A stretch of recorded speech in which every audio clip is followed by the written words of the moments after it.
Good afternoon, everybody. A huge, huge honor and pleasure to host you. Sincere thank yous to Tarek and your wonderful team for having us. It clearly is a colossal event, and what an honor. I'm going to go right into our session because it's actually a topic that many of us always question, the need to redefine purpose and finance across educational systems, and particularly with a focus on climate change. So I'm going to kick off the event and the session. Actually, Tarek, over to you. We have had several conversations about the need to innovate on financial models and systems, particularly with climate change and education. Why do you feel that now, given the fact that it's quite a complex realm at this stage, what do you think needs to be done in order to actually hit the nail on the head when it comes to refinancing? Well, Zahra, education is the least funded sector in the world. And sorry for my statistics, but less than 3% of global humanitarian funding goes towards education. And imagine how much of that goes towards education in emergencies. Climate had the same issue. If you remember, health used to get all the funding. But climate picked up. Glasgow, actually let's start in Paris. The climate agreement pushed it up. Glasgow just rocketed up. And now we see at COP28 even these funds are going up. And what we need to do, I think, and this is what I've been talking to some leaders in the sector, including Gordon Brown and some others, that it's going to take us a long journey to convince leaders that investing in education is the most important priority and asset. So why can't we position education in global challenges and try to attract that funding towards us?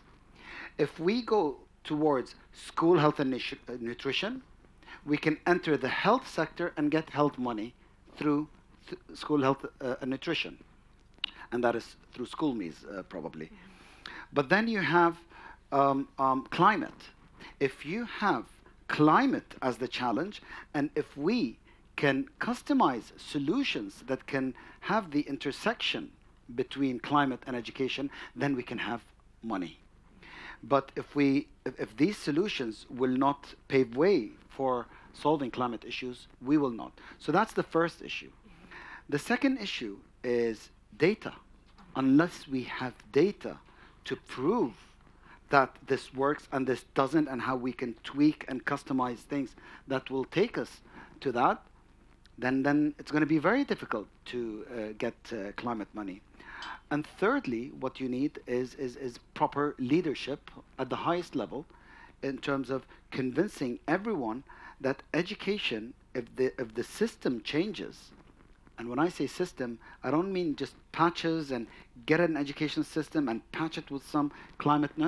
A complete reform and having climate at the core of the system, then it will be very easy to spread out to see what you can do from education towards climate by getting generations and generations of thinkers, of students and youth who will change the status quo. No, thank you so much. And interesting about the disconnect about we need to put climate now at the forefront across the vehicle. So that's the value chain. So thank you so much, Tarek. And Richard, over to you in terms of some of the practical examples that the British Asian Trust has put in. I know that we've spoken about your impact bond on the ground in India. I'd love for you to be able to tell our audience a little bit more about that. Has it worked? What are the struggles or what are the successes? It would be wonderful to hear directly about something tangible, about using a different form of finance to actually address some of these issues. Okay, thank you very much, Zara, and thank you, Tarek, and your colleagues for putting on this event today. So before I talk about some of the two specific examples, I just want to say some words at a macro level as to why we believe that innovative finance and looking at financing development programs in different ways is absolutely crucial. It's estimated that the funding gap to achieve the Sustainable Development Goals is $4.2 trillion a year. That's, if my maths is any good, that's $3 billion a day. So we need $3 billion a day to achieve the SDGs by 2030. Quite clearly, we're not going to get $3 billion a day. And so what we believe we have to look at is the fact that within the system at the moment, there is more official development assistance, philanthropy, CSR funding than ever before. So we've got more funding going in than ever before, but we've still got a $3 billion a day funding gap. And we believe you've got to drive greater efficiency in the funds that are currently in the system and get the system to work more effectively. And tools like development impact bonds are one of the ways of doing this. It can drive a focus on results, it can bring new money into the system, but it really is focused on outcomes and impact. And as Tarek said, data is at the heart of it. So you're using your data to measure your results. We very successfully at the British Asian Trust, we've been involved in a number of impact bond initiatives in South Asia. In India, we were able to run what at the time was the world's largest education development impact bond for 200,000 children. And despite school closures for 18 months, the results of that were absolutely fantastic. And the kids, as part of that, achieved 2.5 times the learning outcomes compared to comparable children that were outside that structure.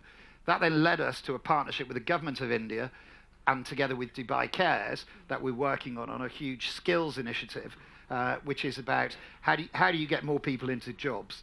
And the fundamentally important thing here is that it's focused on results.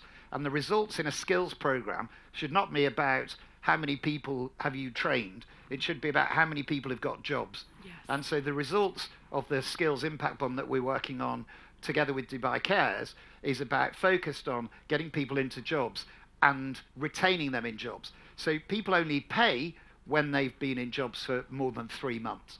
And this kind of way of financing can force that kind of change to focus on results and drive the change within the systems overall to make the funding that is going in more effective and give us all a greater chance of achieving the SDGs.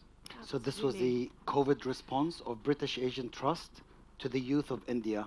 It was a COVID response. So youth, when they were scattered, no money, no jobs, that's the bond that they launched. And reassuring for investors to know that there really is a tangible return of investment as so a result. In the education development impact bond that we did, so the results in terms of the 200,000 kids was fantastic. The investors got an 8% return on their investment. So it was a win-win all round. The investors got a return, the kids got a better education, and we got more data and evidence to influence future education programs in India. And Richard, just tell them cohort 1 had how many youth and how many of them percentage-wise got jobs? So in the skills impact bond that we're now working on, right, that's 50,000 altogether, 60% of whom will be young women. And so far, we're way ahead of target, and 25,000 and 70% of those are young women have been in jobs successfully for more than 3 months. So to put the percentage on cohort 1, 90% got jobs. Phenomenal, remarkable. Thank you so much for sharing that. So innovative finance is both needed and clearly works. So thank you so much for that, Richard. Rachel, if I now move on to you, and we've just touched a little bit about skills and, you know, how do we break that cycle of poverty, education, jobs. Some of the work that EBRD has done, what are the things that you've really focused on? I know there's been inclusivity, equality. What are some of the projects that you've worked on as well, where we've really looked at innovative finance as a model there? The EBRD has promoting human capital development as really core to our work. We recognize that it's an essential building block to helping our countries transition to sustainable and inclusive market economies. And in fact, the EBRD today has invested over 9 billion euros into programs that promote inclusive skill development, supporting over 70,000 women entrepreneurs and over 75,000 youth, women, people with disabilities, refugee, and others to access skills and jobs. So green skilling is particularly important to the bank because we recognize that the climate transition is not going to affect everyone evenly. It's going to be shaped by existing inequalities. And so we see that tackling the future of work challenges and creating broadly shared benefits from new job opportunities and forms like AI or platform economies or remote working is going to need a really skilled and agile workforce. And so promoting broad access to the skills you need to be part of that workforce is really important to avoid deepening the existing inequalities, and particularly in regions that already are characterized by high youth unemployment, low female labor force participation, and in areas that are transitioning away from fossil fuels. So our work addresses the skill and workforce needs of the private sector companies we invest in, and also broadens access to employment training for youth and women and people whose skills have been stranded by changing labor market conditions. So basically, we bridge the gap between the skills that the employers need and the skills that academic institutions are providing currently. And we do that by creating partnerships between the private sector companies and local educational institutions to create new, replicable, and nationally accredited internship programs. So for example, in Turkey, our company we work with, Borusan Enerji, has created the Women in Wind initiative, and that offers mentorship opportunities and scholarships to selected women in schools. And it has also created career guidance days and programs for job fairs for girls. In Uzbekistan, working with our client ACWA Power, they're expanding their network of educational partners to introduce more gender-responsive and certified internship programs. Now, in terms of financing, we see a need to improve access to help people both adapt to climate change and the green transition, and also to mitigate the effects of climate change in their activities. So we are directly involved as a bank in ensuring that the green financial system reaches particularly women entrepreneurs in our countries of operation. Our green economy financing facility has supported over 400 women's businesses to become more green and lower their carbon footprint. We do that by providing loans to partner financial institutions who can then onward lend to small businesses and women. We've also created the Youth in Business program, which again offers credit lines to financial institutions to support youth who might not be able to access traditional finance. We support our financial institutions as well by giving them training on how to pass this on and how to support the youth entrepreneurs, and also provide direct capacity building and advisory services to those young entrepreneurs. So we see that there needs to be more coordination with financial institutions on this work, so we can ensure that all people, regardless of their gender, or age, or geographic location, or other characteristics, can invest in themselves and have equal access and full and fair access to labor markets, entrepreneurship, and equal economic opportunity.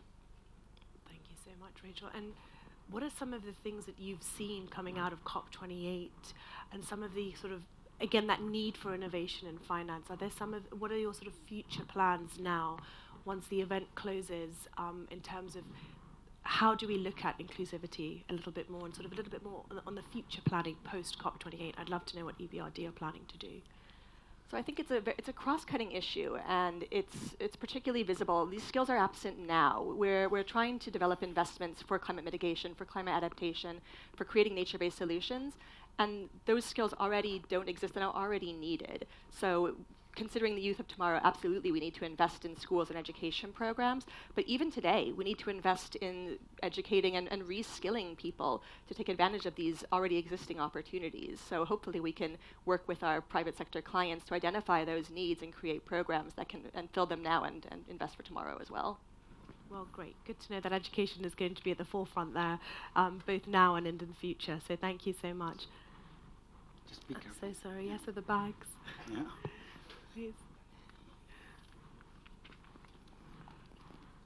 Okay. So Emel, over to you and some of the incredible work that you've done as well. I'd love to just kind of focus again with what are some of the insights on the strategies or frameworks that educational institutions or even governments, because of course we see that there's that symbiotic relationship, that we can really navigate economic strains and secure sustainable funding for the future. Yeah, Thank you. Like Dr. Tarek said, you know, education funding is actually not increasing, it's actually decreasing right now. Over 40 funders have decreased their funding for education. And also, to be honest, education has been like the neglected stepchild of the climate movement until now.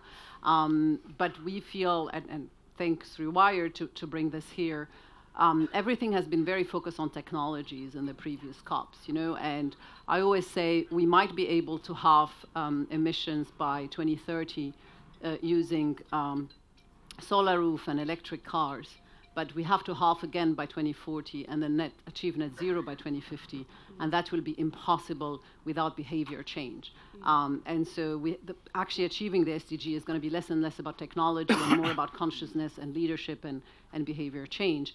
And so I feel like the model of innovative finance that we use with Outcomes Fund, and we're standing on the shoulders of people like British Asia Trust here, where we took the model of impact bond and scaled it. So we've launched actually both a number and size now, the most impact bonds in education in the world, both in Ghana and Sierra Leone last year. After only 3 months in Ghana, we have 20,000 children already who have been through remedial learning, who have been integrated into school, who were out of school literally like a few months ago.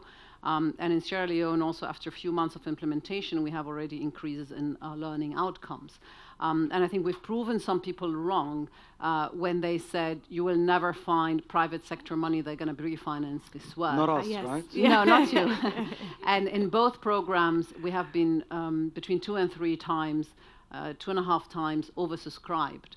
Actually, by the amount of private money they wanted to pre-finance this work. And so this could be really a powerful tool to increase effectiveness of funding there. And then I think the other strategy would be more funding. And to do more funding, I think we have to, in the education sector, I think we have to do 2 things. We have better to understand financial instrument and financial engineering. This is something we want to work with USAID and some other partners on, because we feel we don't understand finance enough. We don't understand what actually leveraging means. And the other piece is really working much stronger on the intersection. And for example, we are building and launching now a Just Transition Fund actually at COP, which will focus on skilling of smallholder farmers and actually helping young entrepreneurs to create seedlings, to plant trees that will both increase the income of those smallholder farmers, but as well, sequestration of CO2, and are basically much more resilient to climate change than crop.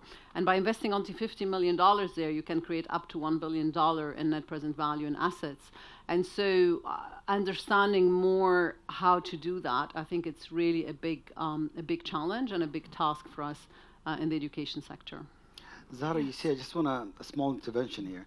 You see, with everything that has been said, the cross-cutting essential component is data. Yes. Without data, they will never be able to design anything. Absolutely. They will never be able to achieve to any plan for implementation. And whatever you implement, you're just trying to hit the skies with any kite and hope that that kite will fly.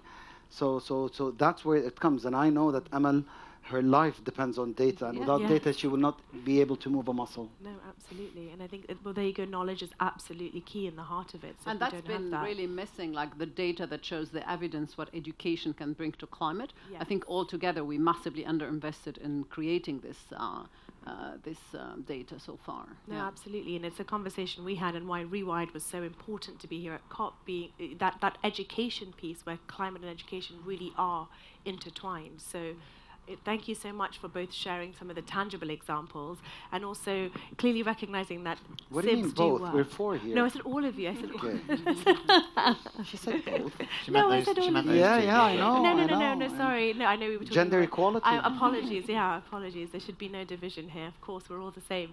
But before closing, so we're actually playing musical chairs. We're actually going to... Well, Tariq's going to stay here because he's not musical. But we're going... I'm a chair. Exactly. But before closing this half and going into the very exciting announcement, if I could just ask our esteemed panelists to just one key learning. I mean, actually, one question for all here. Does everybody actually understand what an impact bond is? And this is not to... Yeah, everyone knows? Yeah, we're all good? Well, I'm in a room of experts. I mean, so. Surprised. 2, 3 I'm this, surprised by and no some one that, knows. and the majority is like, huh? Okay, well, let's do it. Because I saw someone like, who, and it, by the way, this is a family. She was the first one who said yes. Okay, fine. Okay. But we're all a family here. This is a nice intimate room. Who would, from my panelists, like to try and define it? Go on then. Why don't we all try, Okay. let's make this a little sequence. because we have a social impact bond, Yes. and they have a social impact bond, and they have a social impact bond, and she has a social impact bond. Yes. And we're funding 2 institutions on the social impact bond, plus our social impact bond, course. and none of our social impact bonds are anywhere similar to the others. Okay? Precisely. So, you're talking about a financial instrument, then you have to link it with a bank. Yeah. You're talking about a development bond or a social bond, that's something else. This is what he is doing. What she is doing is she takes a piece of a donation and she does the paperwork, puts the design, and takes that and leverages that money in terms of catalytic funding to attract Yeah. more donation from like-minded donors. So we do it differently. The end game, what we want, is just extra financing. The models we use are different. Absolutely. So let Richard, do you me wanna just add? summarise very quickly the way that our approach. So traditional ways of funding development activities are to secure the funds in advance to pay for activities. Perfect, And yes. the funding pays for those activities, and people report back and say, we've delivered this many teacher training programs or built this many classrooms. With the development impact bond, it's the opposite. The funders only pay for results. And so the funders pay at the end when an independent evaluator has agreed that the results have been achieved. The upfront capital to allow those programs to develop comes from investors who can get a return on their investment. And so what the structure means is that you're de-risking funding. And if you can de-risk donor funding and government funding, you're making it more effective because it's only going to pay for success. And if somebody else can provide the upfront capital and they get a return as well, it's win-win-win all round. Absolutely. Thank you so much. I And think just, it's important also to Please. say like why we're doing this, because even if you don't understand the model, I think the important thing is why we're doing this. And I think one is because we have a massive learning crisis. I guess everyone knows this here, where actually even you look like half of the interventions that have done evaluation have shown absolutely no impact on learning. And the World Bank actually showed that 2/3 of all employment and skilling programs have absolutely zero impact on employment or earning. And so you can see how much money actually we're wasting within education and employment and skilling system. So, and this basically tool, however shade you do it or however flavor it has, is actually forces all actors to be incentivized and to be accountable for the results and the outcomes. And very quickly, the other 2 things that it achieves for us why we're doing this is also a form of partnership. We talked all about it has to be connected and partners. I think PPPs, governments especially know how to do them when you want to build bridges or dams, but it's very difficult when it's about human capital. And so these models that we're all working on is actually a form of contract. I prefer the French word actually, which is called contrat impact social. It doesn't have the bond in it, which just means social impact contract. Well, Veronique will Yes. talk about that Yes, probably just much about more. And so it's kind of bring that together. And the last point is, a crowning in private sector money and private money, because so far I think a lot of the profit from capital markets and private industry went to the private side, and externalities have been dumped on society, and government had to clean whatever air and water and everything. And now we are saying they're actually carrying also some of the risk to deliver human capital. So I don't think one has to understand all the technicality of this, but kind of the why The we're outcome. doing It's this the outcome. is the outcome. Yeah. Absolutely, in the role of partnership. So, quick 30 seconds takeaway that you would like our audience to go away with today. Who wants to go first? I'm not going to go in. I'm going to leave it to them. Let them Okay, take yeah, my you. time. Yeah. Fine, go on. Traditional approaches to development are not going to enable us to achieve the SDGs. Data is really important. What Amel said earlier about behavior change is really important. We need to innovate. We need to do things differently. There are tools that enable that to happen. And if we shake things up and are prepared to innovate and change the way that we approach things and move away from only doing traditional approaches, we stand a much better chance of achieving the SDGs. Thank you so much, Richard. Rachel, over to you. That we need to foster more multi-stakeholder collaboration in financing green skills and promoting inclusive access to finance for education and for entrepreneurship. And this can only be done with closer coordination between the private sector, between the banks and financial institutions and multilateral development banks, between academia and public bodies. So we really need to work more closely with financial institutions in our countries as well. Thank you so much. And Emma. Yeah, I think we have to hold ourselves much more accountable for results in education if we want to be taken seriously by the climate finance and by others. And I never thought I will regret this, but I was member of cabinet once in the Tunisian government, not for Minister of Education. And the Minister of Education came and wanted more funding. And it was horrible, by the way. Sorry. I said, we are already spending 5% of our GDPs, 25% of the budget on education. And your results are dismal. Like, your last piece of results were on the bottom. Why should I pour money more in a broken system, And he stood there, and I know it was horrible to do that now. Now I'm, have to work in global education, so this is my punishment.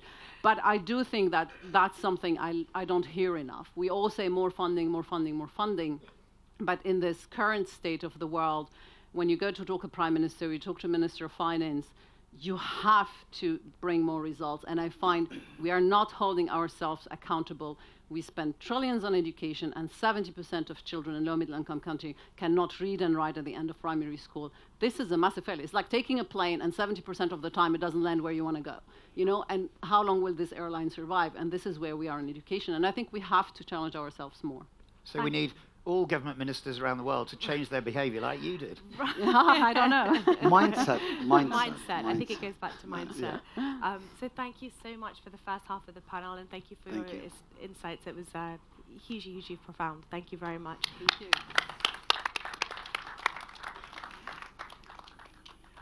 Thank you. Thank you very much. Très bien. Thank you. Okay, we'll see you. Thank you. Oui, c'est pas grave parce que vous allez maintenant So, au deuxième round. On va prendre vos places. If I could welcome His Excellency, very lovely to meet you, lovely to have you. Please, if I could ask you to join the stage. He doesn't shake hands, or he's supposed to shake hands. Actually, may I introduce you to His Excellency C'est Tarek Tarek Al Ghawd, CEO of Dubai. Executive General, Dubai Cares.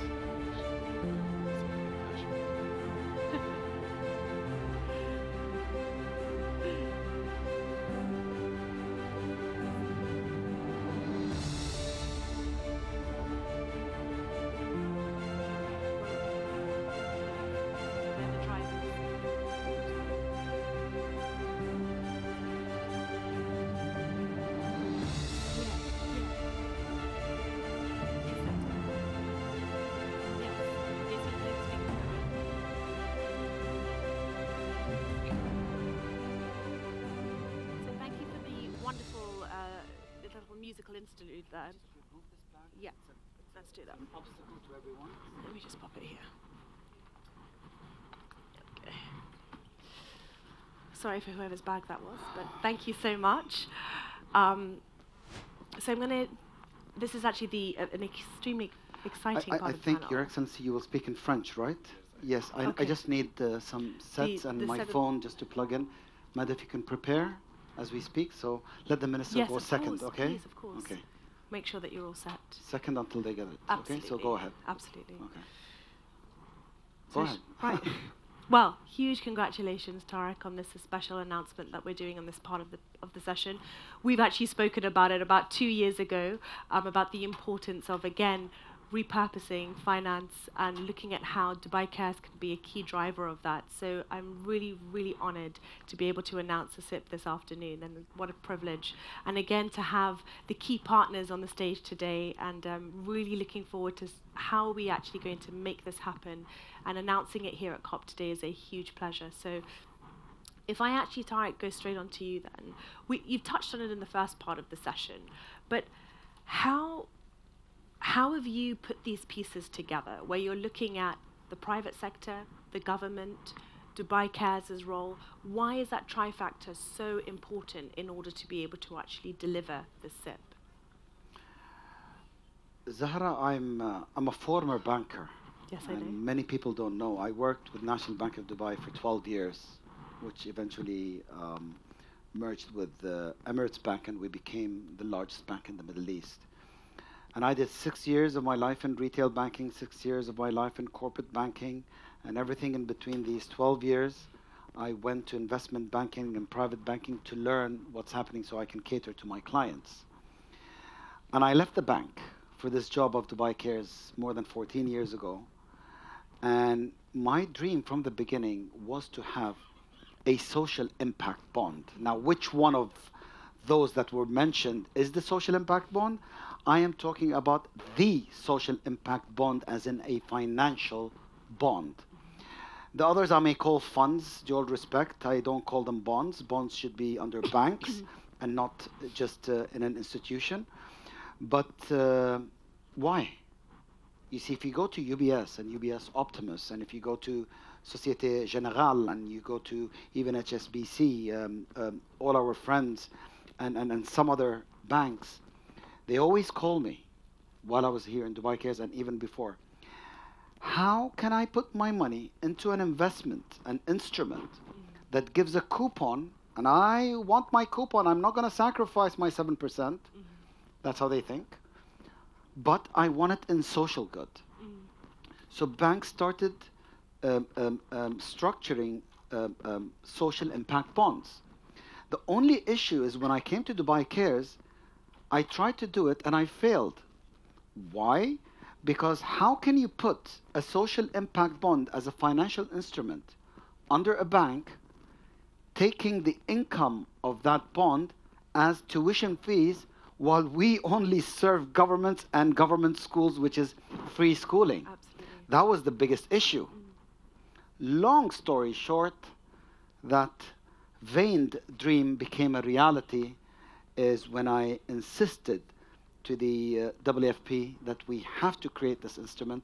It's been 10 years into my mind on how to do it. And then Veronique came into my life. And she was love at first sight. For me too. Actually. And I told her, through a mutual friend of ours, who's also a Crédit Agricole fellow, and I told her, Veronique, Grameen Crédit Agricole, you guys do microfinancing. And the bank is owned by farmers.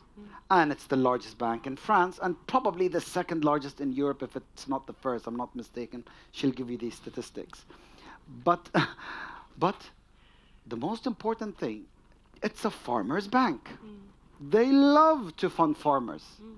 Grameen Crédit Agricole Foundation is a foundation that trains farmers on how to convert their farms into money. But they also give microfinancing. So why can't the foundation, which is owned by the bank, which learned the microfinancing from Grameen Bank, who's a partner, ask the main bank, Crédit Agricole, can you create such a bond? And I know the government of Senegal, from the president to the previous Minister of Education and the one before him and the previous finance minister. And I told him, why can't we do this? I know the WFP and I know how much money they're getting for Senegal. And I know the bank, and they are just wanting to go in and create this bond. And my win-win is to create the first ever banking social impact bond in education. And I know the government very, very well. So that's what I did, and that's what I connected. And it was very quick at UNGA. I pulled the previous Minister of Finance, introduced him to Carmen from the WFP, who's heading the School Meals Coalition of the WFP, and everything started there, and connected them with the Grameen Crédit Agricole Foundation. And fast forward, we gave a grant to Crédit Agricole to start the proper feasibility study. Yes. And because of a lot of barriers, let's say, we were supposed to launch it here officially on how it looks. But what happened was the research is ongoing, but that doesn't mean we're not going to launch it before end of Q1. So that's going to happen, and probably we will aim for the spring meetings of the World Bank, the right time to get money. And later on, if there is any time, I'll give you some snippets on how that bond financially works. Thank you so much, Tariq. And again, huge congratulations, because putting those pieces together is actually the biggest part, and then identifying the right pieces. So actually, Veronique, because you came at the start of the love story, if I just hand over to you, and there clearly has been the discussion across COP about private sector. I think the private sector gets constantly pressured and berated as to what are you actually going to do in order to make sure that the purpose and profit really truly align.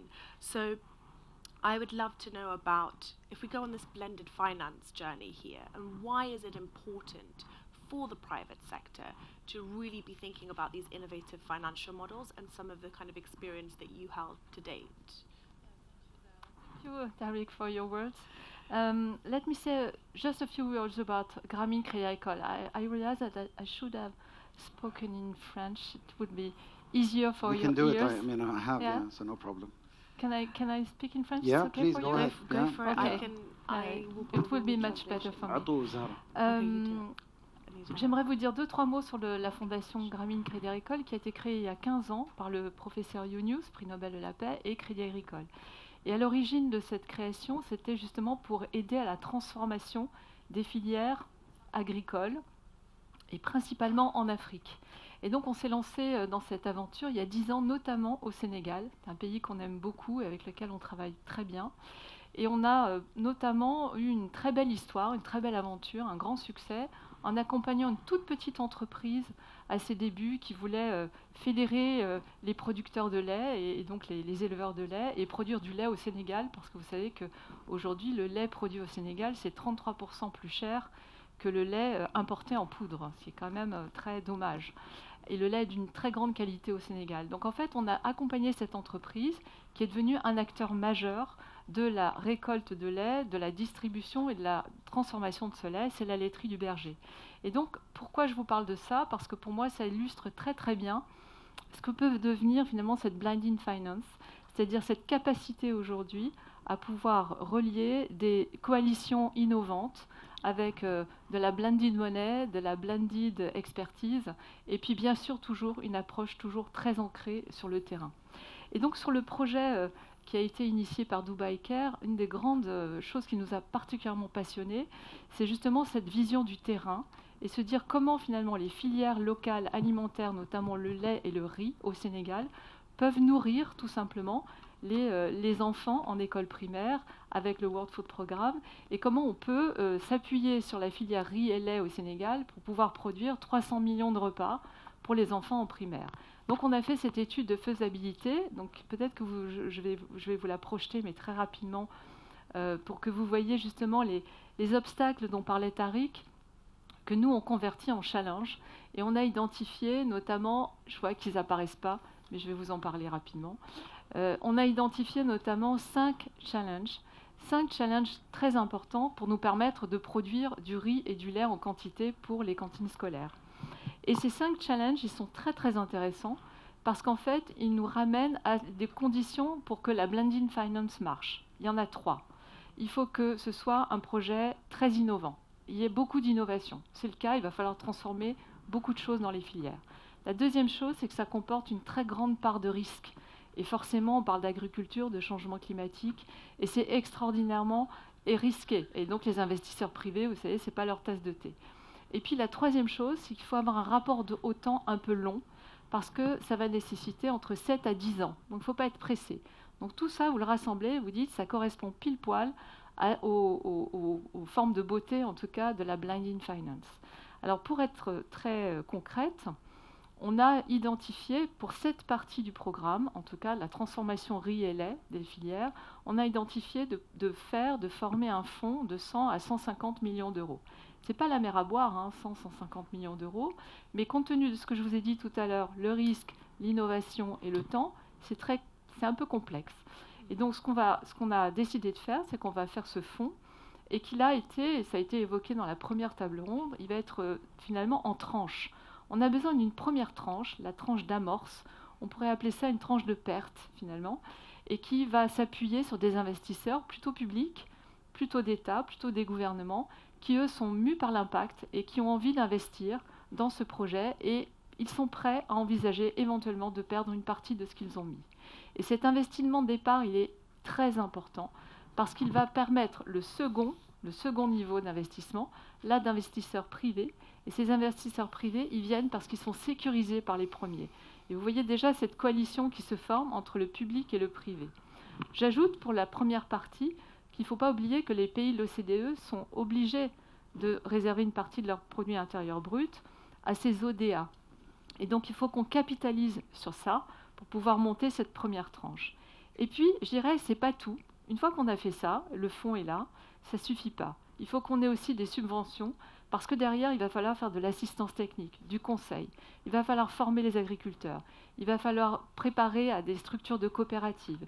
Il va falloir engager beaucoup de choses. Et il va falloir aussi subventionner, parce que je vous ai parlé tout à l'heure du prix du lait local qui est 33% plus cher que le prix importé.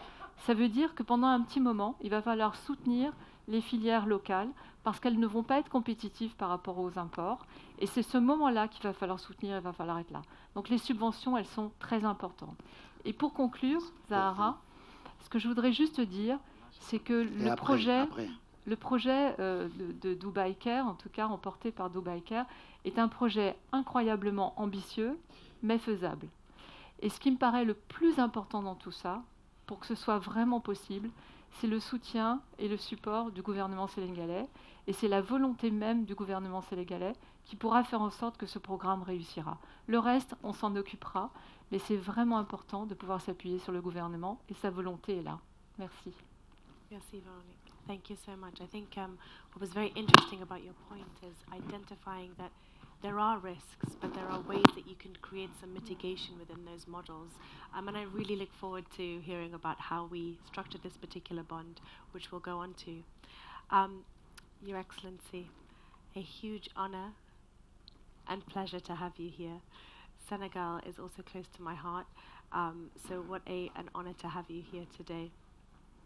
The main reason why we wanted to welcome you was to talk about the importance of looking at ways that we can innovate giving, financial models on some of these key programs, particularly with a focus on nutrition. I don't need to go into why nutrition is so important within education. I think that's quite accepted and known. But what would be great to understand is on Senegal's education system, what are some of the programs that you have when it comes to feeding, supporting the women, supporting the girls, and some tangible examples maybe about where Senegal is going across the education sector and your vision for the next year.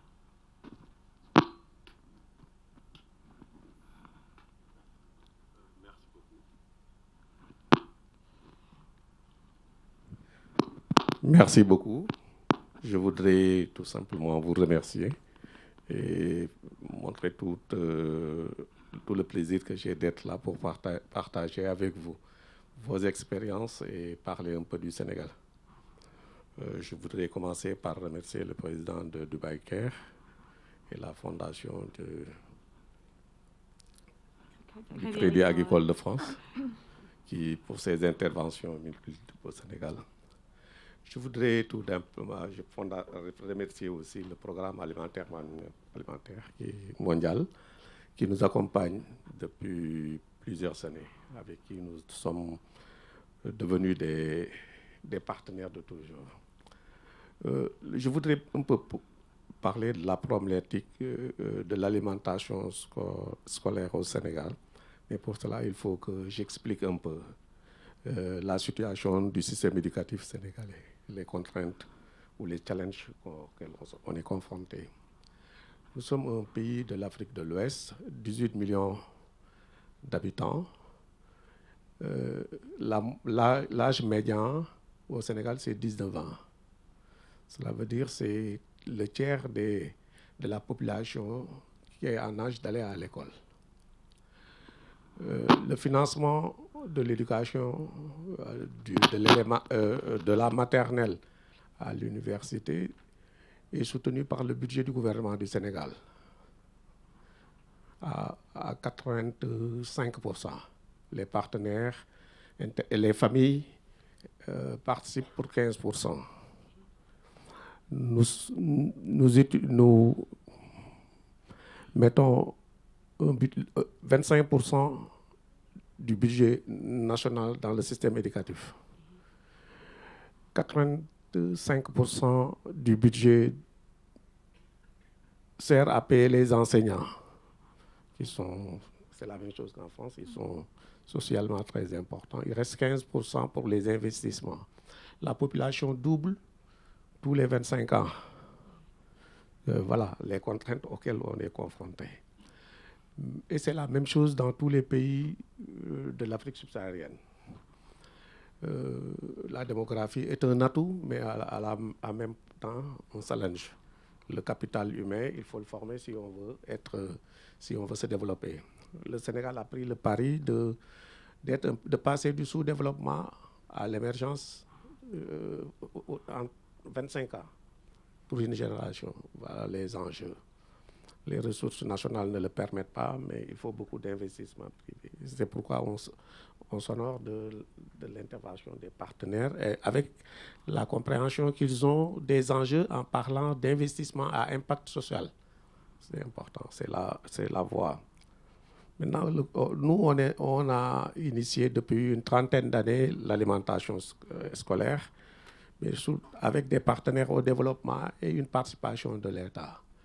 Là, avec le nouveau programme que nous lançons, avec nos partenaires, la PAM et la Fondation, nous voulons que l'État non seulement accompagne au départ, mais permette à tous les acteurs nécessaires d'être dans de meilleures conditions. Donc la phase de démarrage va s'accompagner avec une intervention même à haut niveau. Le président de la République va lancer en début d'année un programme national d'alimentation scolaire dans la zone où intervient la laiterie du Berger. Moi, je suis maire dans le Nord. Je suis originaire de cette zone et maire d'une commune. En mesurant complètement l'impact, en quelques années, ils ont encadré beaucoup de producteurs de lait, amélioré leurs revenus et de façon fondamentale. Et aujourd'hui, la laiterie du Berger est présente sur l'étendue du territoire national dans tous les commerces pour écouler leurs produits, qui est un produit de qualité, mais qui reste encore très cher si on compare avec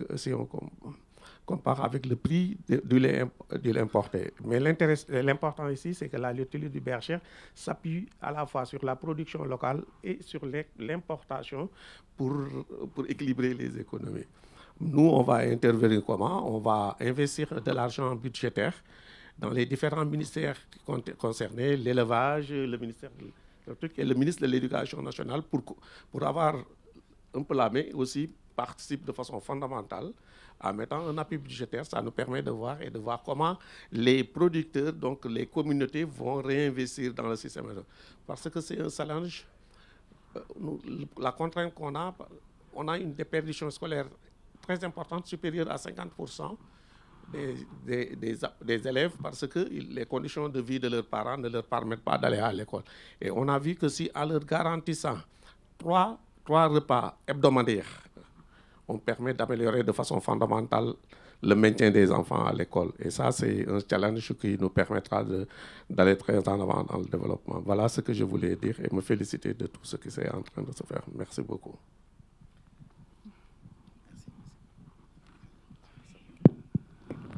Thank you so much, Your Excellency. Merci. Because I'm conscious of time, Pierre, apologies that you're now at the end of this rotation, and obviously we've covered 15 seconds. 20. Let's give it 20, Tarek. And of course, you're a key cog in this part of our recipe that we are around the SIP. So some of the kind of tangible takeaways that we can take on connecting nutrition with education and why climate plays a bit of a role, and obviously some of the work that the WFP are doing would be great. So apologies that it's going to have to be very quick because Tarek will probably need to be scurried off somewhere else. I will be very quick. Okay. Je vais parler en français pour Monsieur le ministre, ça sera plus facile. Okay. Donc, je tiens à remercier la Fondation Dubai Care et la Fondation Grameen Crédit Agricole pour ce soutien. En fait, on est en train de faire une révolution, dans le sens où, actuellement, l'essentiel des produits que nous achetons pour nos programmes de cantine scolaire au Sénégal, et en particulier le riz, sont du riz importé. Nous travaillons dans une zone, la vallée du fleuve Sénégal, qui est une zone de production de riz et qui fournit un tiers de la production du riz du Sénégal actuellement. Mais il faut savoir qu'il y a 2 tiers du riz qui est importé. Pourtant, c'est une région extrêmement riche, mais qui est aussi très sensible au changement climatique et à un certain nombre de risques de sécheresse, d'inondation, etc. Donc grâce à cette étude et ce que l'on veut faire, nous voulons transformer la façon dont nous travaillons en connectant les programmes de cantine scolaire et la production locale. En faisant ça, nous pouvons avoir un impact environnemental extrêmement important. D'abord sur ce qu'on appelle le carbon footprint, l'empreinte carbone. Lorsque vous importez du riz du Pakistan ou d'Inde, vous consommez de l'énergie. Lorsque vous achetez localement, et on l'a vu dans un certain nombre de pays en période Covid, nous sommes repartis vers les cycles courts et l'achat local. Vous réduisez de façon extrêmement importante cet impact carbone. Nous travaillons avec aussi l'initiative de la Grande Muraille Verte au Sénégal, qui est une initiative de reboisement, et nous allons connecter le projet avec cette initiative pour faire de la fixation de carbone. Nous allons planter avec les paysans des arbres fruitiers, nous faisons de l'éducation environnementale auprès des enfants, et l'ensemble de ces activités vont avoir un impact. Nous allons créer des emplois locaux et avoir un impact environnemental extrêmement important. Donc je vais être extrêmement court, mais pour vous dire que la connexion entre cette initiative de financement innovant à impact social a aussi un impact environnemental pour le Sénégal, et nous allons le connecter, le PAM, à d'autres activités de résilience que nous menons dans cette région de Matam et de cette région du fleuve pour travailler avec les communautés et réduire l'impact environnemental. Voilà. Yes, Can I have yeah. a 30-second wrap-up just to conclude so everyone understands exactly? Exactly, you please do that, Tarek. And he summed it I was very gonna say rightly, and I just want to beautifully add two components maybe on what he said. And I understood his French more than the translator, to be honest with you. But anyway, Très bien, yeah. we have a bond. We have WFP. WFP has money. That money comes from donations. That money comes from development banks. Is it clear? Yes, you're clear. I don't think is it on? No, it's yeah? on, it's yeah. on, yeah. Okay, so that's WFP. Yeah. And then you have Crédit Agricole, okay, as the bank. They will create the financial instrument, which is the bond, which is the fund, which is their clients putting money into a structured note that will give a coupon. Now, these two, the WFP will set the base and the infrastructure on school meals. Yep. And that school meals is connected with the government's national program that already exists, and it's the president's initiative, it's not any initiative. And they also promised that to put around 2 million, it was in the past, 2 million, I believe, in the past, yeah. And so this is up and running. What we're doing is upgrade it. Yeah. That's one. Now, we have the bond, we're getting money from the investors, and that money is going to go to operationalize that infrastructure. That infrastructure will be WFP. So what the bond will not do is get a lot of money to put the infrastructure, because that's already done by the WFP. Exactly. So what we're doing in banking terms is earmarking WFP's investment in school meals, in school health and nutrition, and then hopefully erecting a factory that will create jobs in the country. Senegalese are actually having jobs, and all the crops will come from the local farmers, and these crops will go in a climate compliant ambience or structure, and then you will have the women part of it, the youth part of it, and this at the end will go to the children.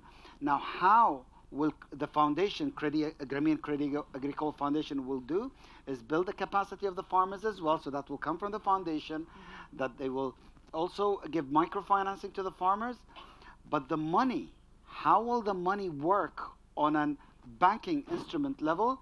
It's divided into two parts. One part, it will come from the investors of the bank. They are seeking 7%, 6% coupon interest rate. Us as donors, the bilaterals, the countries putting money, this is a one-way communication. We are not expecting any coupons. So if that structure that will generate food systems through the farmers from that factory, a portion of it will go to schools, and the excess of it will go to the market for sale. And that will be income to the bond. That may yield around 3.5%. But if I sacrifice my 3.5% and government sacrifice their 3.5%, then you get the investors getting their 7%, and then the bank takes their 1.5% management fees. Well, you summarised it all for me there, Tarek. So it means. Pierre, would you like to say one? Just a very quick word. Non, juste pour dire que toute cette approche innovante participe à faire du PAM également, du WFP, un WFP 3.0. Nous allons vers des mécanismes innovants de financement et on s'inscrit complètement dans la politique sénégalaise de souveraineté alimentaire, parce que c'est l'un des objectifs du président, et du plan Sénégal émergent, qui est un peu le leitmotiv dans tous les domaines du Sénégal.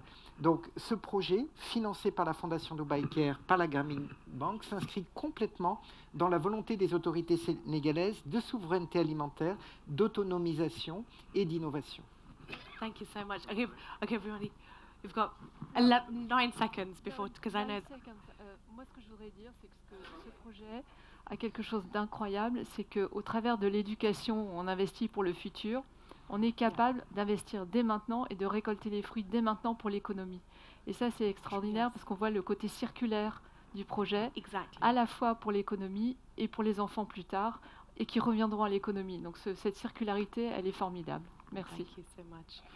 Okay, 10 seconds. I'm so sorry, Your Excellency. I'm so sorry. Se féliciter de l'initiative et du choix de la région Nord en termes de perspective.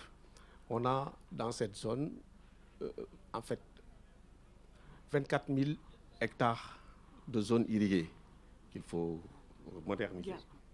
Nous produisons 1 500 000 tonnes de riz irrigué dans la zone, le tiers de la consommation. Mais nous utilisons moins de 10 000 hectares, avec des conditions de financement pas adaptées et des conditions de productivité aussi plus ou moins très faibles. Avec des initiatives de cette sorte, c'est vrai que l'enjeu est beaucoup plus important que ce projet-là, mais je pense qu'il y a un impact réel si on lie ces projets de développement et qu'on les connecte à d'autres secteurs, tels que l'éducation, parce que c'est des enjeux de souveraineté alimentaire, mais en connectant avec le système éducatif, tout ça dans un plan global de bonne vision, je pense qu'on peut avoir des résultats très rapidement. En tout cas, le gouvernement est déterminé à accompagner ce projet, à tirer les bonnes conclusions qu'il faut. Thank you so much. Merci. And again, if I could, I'm so sorry to close it on such a rush, but thank you, and I'm very, very excited about this new chapter and bringing all of these parties together. Thank you all so much for joining. A huge honour and pleasure, and enjoy the rest of the day.